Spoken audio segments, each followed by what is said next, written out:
내가 저것들의 먹거리라니. 저것들은 나를 뜯어먹고, 잘라서 먹고, 지져서 먹고, 볶아서 먹고, 구워서 먹고, 그리고 잠시 방치해 두면 나는 또 다시 완벽한 먹거리로 변화하는 불멸체? 이게 무슨 개짖는 소리란 말인가? 그가 그런 생각을 하고 있을 때 상어 이빨 같은 모양의 거대한 것이 눈앞에서 쩍 벌어졌다. 그리고 그는 알았다. 그것은 영원히 먹을 식량을 가두어 두려는 용의 입안이라는 것을. 희극. 자, 잠깐만. 기다리시오. 나를 먹지 말고 나보다 훨씬 맛있는 것이 있는 곳을 알려줄 테니 잠깐만 참으시오. 방황자는 우선 이 위기를 모면하기 위하여 머리를 굴렸다. 아니야, 괜찮아. 우리는 그저 먹기만 하면 돼. 맛 같은 건 나쁘든 좋든 상관없어. 너무 거대해서 입도 보이지 않고 눈도 보이지 않는 드래곤이 웅웅 울리는 듯한 소리로 말했다. 아니, 그래도 당신들에게는 내가 마치 파리처럼 작아 입에 넣으면 이빨에도 끼지 않을 텐데. 먹으면 배부를 것을 찾을 수 있는 곳을 내가 가르쳐 주겠다 하지 않소. 이왕 먹는 거 배부르게 먹어야 하지 않겠소? 잠시만 참으시오. 와우, 오빠. 대박이다. 내보다 훨씬 크고 무한 재생하는 고기가 어디 있는지 가르쳐 준다잖아. 게다가 덤으로 맛도 있대. 저 눈빛이 왠지 음흉스럽게 보이는데. 과연 이놈의 말을 믿어도 될까? 순식간에 인간의 모습으로 변화한 남매용이 갈라진 혀를 날름거리며 군침을 흘리며 말했다. 그래, 내가 말하는 먹어서 배가 부를 만한 큰 먹거리가 분명해야 할 것이다. 만약 그게 헛소리면 너를 잘라서 먹지 않고 통째로 씹어 먹어버릴 것이다. 라고 말하는 오빠라는 이상하게 생긴 괴물과 여동생이라 주장하는 괴물 둘이 곁에 바짝 붙어왔다. 그런데 당신들은 지금보다 더 작게도 줄어들 수 있는 것이요. 그럼 우리는 능력자다. 우리가 얼마만큼 작아질 수 있는지 보여줄까? 깨알 만큼 작게도 줄어들 수 있다. 우리들은 네가 말하는 파리보다도 더 작게, 그리고 저 뒤에 보이는 산등성이 보다 크게도 변화할 수 있지. 얼마든지 커졌다가 작았다가 할 수 있다. 우리는 능력자다. 이것들 지능이 상당히 낮구나. 잘만 하면 한꺼번에 두 놈 다 사냥할 수 있겠는데. 보여주실 수 있다 하였으니 아주 작게 변해줄 수 있겠소? 내가 말하는 더 맛있는 식량을 찾아가기 위해서는 이런 산등성이 아니라 인간의 세상으로 돌아가야 하오. 좋다. 너의 뜻대로 해주지. 나름 멍청하게 구는 용들도 자신들을 위협할 무기를 나에게 주진 않은 채 눅눅하고 습한 늪지대를 지나고 있었다. 팔에선 타는 듯한 고통이 느껴진다. 아무리 다시 회복한다 해도 통증은 여느 사람과 다를 게 없다. 남매용들은 순식간에 작은 새의 크기만큼 작아지고 난 그들을 어깨에 지고 이동을 했다. 그리고 잊지 않고 때를 기다렸다. 무기가 없으면 자기네들을 죽일 수 없을 것이라 생각하겠지. 하지만 머리만 갈리지 않는다면 몸은 다 회복할 수 있다. 젠장, 정말로 하기 싫은 방법이지만 마침내 난 나의 팔뚝뼈를 뽑았다.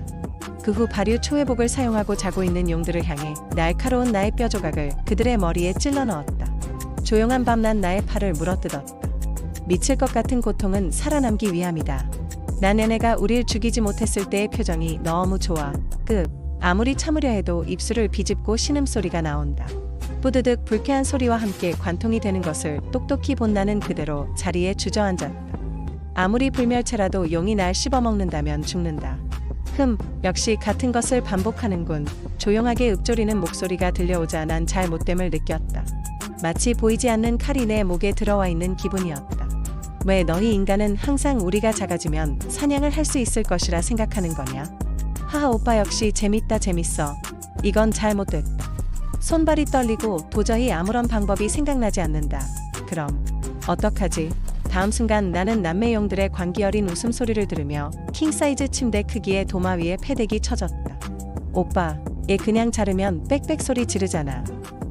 그 시끄러운 머리 깨질 듯한 소리를 또 들어야 해? 싫어. 인간들이 내는 소리는 머리가 울려 최고의 고통이란 말이야. 암컷 광룡의 소리에 나는 정신이 번쩍 들었다. 이것들의 취약점이 뭔지 이제야 알았다. 그럼 어떻게 좀 잘라서 먹고 남겨둬야 앞으로 계속 식량 걱정하지 않고 계속 먹을 수 있지.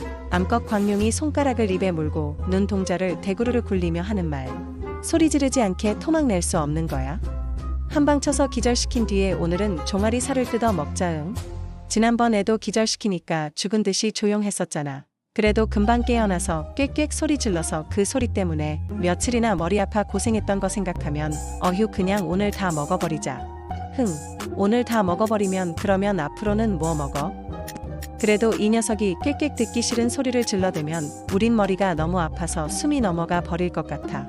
그건 너무 위험을 감수하는 것보다 차라리 굶주림을 조금 참는 것이 낫지 않겠어? 그리고 이 알 수 없는 공간에서 과연 나의 마지막은 어떻게 되는 것인가 생각하고 있을 때, 그래, 오빠 조금 더 참았다가 배가 많이 고프면 오빠가 위통을 먹고 내가 아래 것을 먹자. 그러면 한동안 먹지 않아도 다음 먹거리를 잡아올 때까지 괜찮겠지? 자꾸 움직이면 배가 빨리 고파지니까 잠이나 자자. 나중에 배가 많이 고파오면 일어나서 그때 저것으로 만찬을 하자라고 하며 남매형은 나를 도마 위에 박아놓고 잠을 자기 위하여 땅굴 속으로 지렁이처럼 스며들어갔다. 그렇게 얼마의 시간이 지났을까? 나는 침상 같은 큰 도마에 마치 뱀장어가 도마 위의 껍질과 머리가 분리되기 전의 모습으로 꿰뚫려 진 상태에서 어떻게 하면 이 상황을 타게 할 수 있을까? 곰곰이 생각을 했다. 광룡 남매가 깨어나기 전에 손과 머리를 꿰뚫고 있는 거대한 대못에서 빠져나와야 할 텐데 살짝만 움직여도 너무나 아파 나는 깊이 생각조차 할 수가 없었다. 어떻게 매번 이런 고통을 견뎌왔는지 생각할수록 끝도 없이 재생되는 생명 어느새 자러 들어갔던 남매용들이 비틀비틀거리며 불 속에서 기어 나오고 있는 것이었다. 분명 기운을 쓰지 않기 위하여 자러 들어갔는데 왜 자러 들어간 지 얼마 되지도 않았는데 벌써 나온다는 말인가?